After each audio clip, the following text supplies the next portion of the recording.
want to start by asking everyone in the audience here a question. How many of you are completely comfortable with calling yourselves a leader?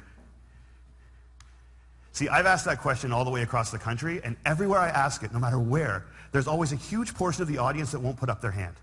And I've come to realize that we have made leadership into something bigger than us. We made it into something beyond us. We made it about changing the world. And we've taken this title of leader and we treat it as if it's something that one day we're going to deserve. But to give it to ourselves right now means a level of arrogance or cockiness that we're not comfortable with. And I worry sometimes that we spend so much time celebrating amazing things that hardly anybody can do that we've convinced ourselves that those are the only things we're celebrating. And we start to devalue the things that we can do every day. And we start to take moments where we truly are a leader and we don't let ourselves take credit for it and we don't let ourselves feel good about it. And I've been lucky enough over the last 10 years to work with some amazing people who have helped me redefine leadership in a way that I think has made me happier. And with my short time today, I just want to share with you the one story that is probably most responsible for that redefinition. I went to a school in a little school called Mount Allison University in Sackville, New Brunswick. And on my last day there, a girl came up to me and she said, "I remember the first time that I met you." And then she told me a story that happened 4 years earlier. She said, "On my day before I started university, I was in a hotel room with my mom and my dad, and I was so scared and so convinced that I couldn't do this, that I wasn't ready for university, that I just burst into tears. And my mom and my dad were amazing. They were like, 'Look, we know you're scared, but let's just go tomorrow. Let's go to the first day. And if at any point you feel as if you can't do this, that's fine. Just tell us, we will take you home. We love you no matter what.'"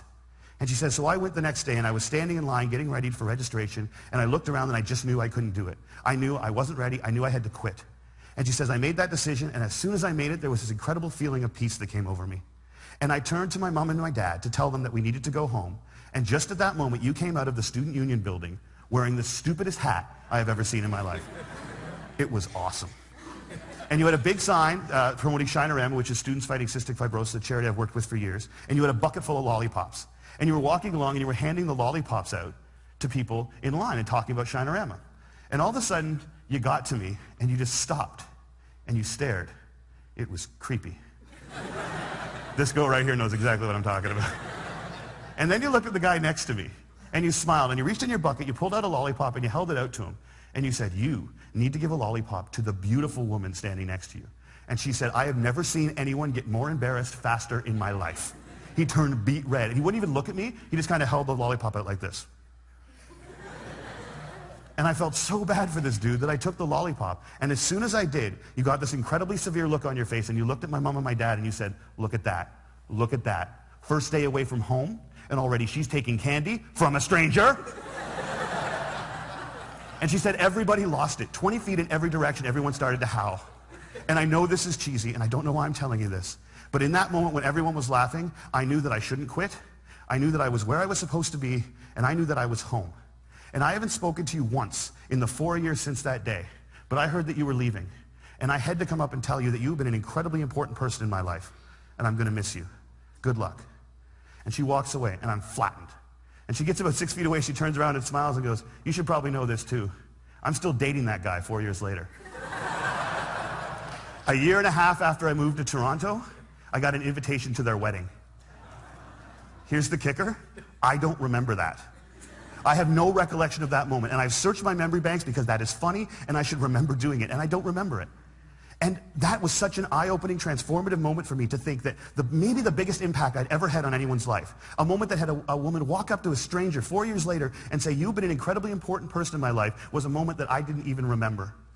How many of you guys have a lollipop moment, a moment where someone said something or did something that you feel fundamentally made your life better? All right. How many of you have told that person they did it? See, why not? We celebrate birthdays where all you have to do is not die for 365 days. And yet we let people who have made our lives better walk around without knowing it. And every single one of you has been the catalyst for a lollipop moment. You have made someone's life better by something that you said or that you did. And if you think you haven't, think about all the hands that didn't go back up when I asked that question. You're just one of the people who hasn't been told.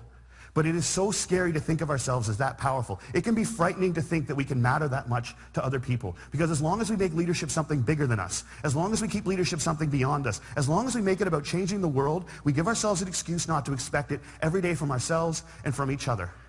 Marianne Williamson said, our greatest fear is not that we are inadequate. Our greatest fear is that we are powerful beyond measure. It is our light and not our darkness that frightens us.